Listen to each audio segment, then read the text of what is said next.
तो मेरा नाम मोहम्मद असगर है, फ्रांस रहंदा मैं। तो मेरी बच्ची बीमार हो गई सी, उसनूं जिगर का कैंसर हो गया सी। डॉक्टर ने इलाज कर दिता सी। इन्हें आख्या भी इन्होंने बच्ची नूं पाकिस्तान भेज दो। असीं टेस्ट कराया तो फिर डॉक्टर बोले कि इसका ऑपरेशन हो सकता है। जब ऑपरेशन हो गया तो जिगर अद्धा काट दिता। डॉक्टर देख के परेशान हो गए, सुन ये क्या होया है, की वजह क्या हुई है। शकरीले तो आए जनाब। तो मेरा नाम मोहम्मद असगर है, फ्रांस रहंदा मैं। तो मेरी बच्ची बीमार हो गई सी, उसनूं जिगर का कैंसर हो गया सी। तो वो उत्थे डॉक्टर ने इलाज कर दिता सी। असीं मायूस हो गए सां। असां फिर भाई ने रब्ता किया। हम ये मेरे हमजुल्फ हैं, हाजी रज़ाक इनका नाम है। तो इन्हें आख्या भी इन्होंने बच्ची नूं पाकिस्तान भेज दो। असीं पीर साहब को लेकर जाने हैं, वो दम करासा तो ठीक हो जाएगी। कितने दम कराए थे?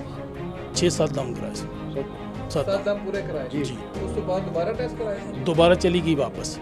उत्थे जाके फिर टेस्ट कराया तो फिर डॉक्टर बोले कि इसका ऑपरेशन हो सकता है। जब ऑपरेशन हो गया तो जिगर अद्धा काट दिता गया। दम कराने तो बाद तुसीं दोबारा ऑपरेशन कराया? दोबारा ऑपरेशन कराया उत्थे जाके। वो जब ऑपरेशन कराया उन्हें अद्धा जिगर कट दिता।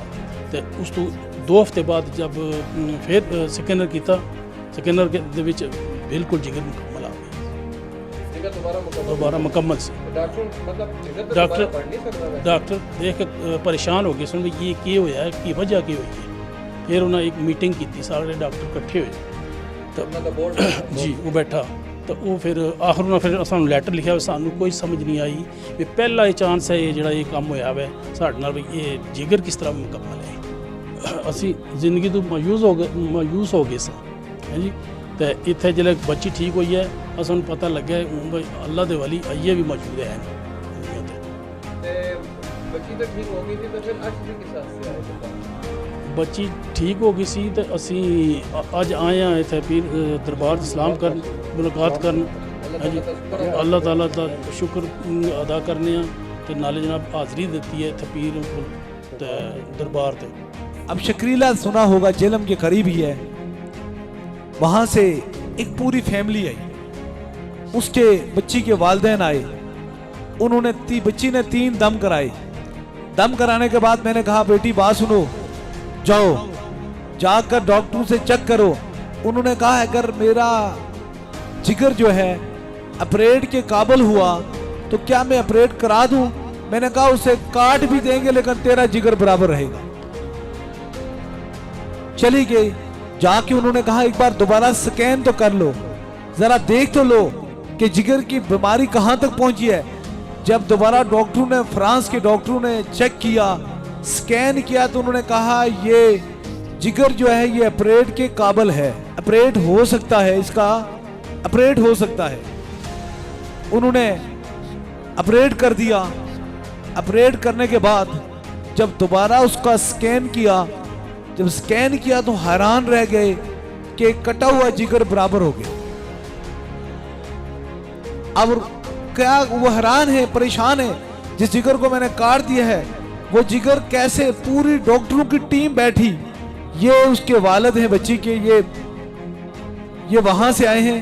ये उन्होंने रिपोर्ट पाकिस्तान भेजी कि कोई दुनिया में ऐसा बंदा है जिसने ये कमाल कर दिया कि जिगर तो कटा हुआ था, अब दोबारा वापस ऐसे हो गया जैसे कभी जिगर के अंदर कोई मर्ज ना ही ना, उसे कोई ऑपरेट हुआ और ना ही वो कटा गया, बराबर जिगर है। ये रिपोर्ट लिखा है, ये फ्रांस के डॉक्टर कहता है। आजकल का मौलवी 10 रुपए की बात करता है, 10 रुपए का टीका लगाने वाला कहता है फूकू से होता क्या है? भला फूकू से होता सब कुछ है, फूकू से होता भी कुछ नहीं है। अगर फूके दुनिया को देख के मारी जाए तो कुछ भी नहीं होता, अगर खुदा और खुदा के रसूल की मोहब्बत में मारी जाए तो हर मर्ज की शफा हो जाती है। अब डॉक्टरों की, इसके वालिद कह रहे हैं कि पूरे डॉक्टरों की मीटिंग इकट्ठी हो गई कि ये क्या है, किस बंदे के। ये कह रहे हैं सरकार आपका फोटो लेकर जाएंगे, फ्रांस की वहां के जो लोग हैं वहां की न्यूज़पेपर में देंगे कि एक ऐसा खुदा का बंदा है जो फूंक मारता है तो ऐसा कर्म हो सकता है। नगाहे मर्द मोमन से बदल जाती हैं तकदीरें, जहाज़ों के यकी पैदा तो कट जाती हैं जंजीरें। बात यह है कहानी सुना के तो आपको चले जाते हैं, फलाने बाबे ने ये कहानी सुना ली, फलानी मुफ्ती ने ये बात कर दी कि ये बिदत है, ये शिरक है। ये बिदत वाली बात हो तो जिगर मैंने डाला है, मेरे रब ने डाला है। किसने डाला है? रब ने डाला है। इसीलिए हर रोज यही दरबार आलिया बुलावड़ा से पैगाम मिलता है कि शफा मन जानिब खुदा है, अल्लाह शफा देता है।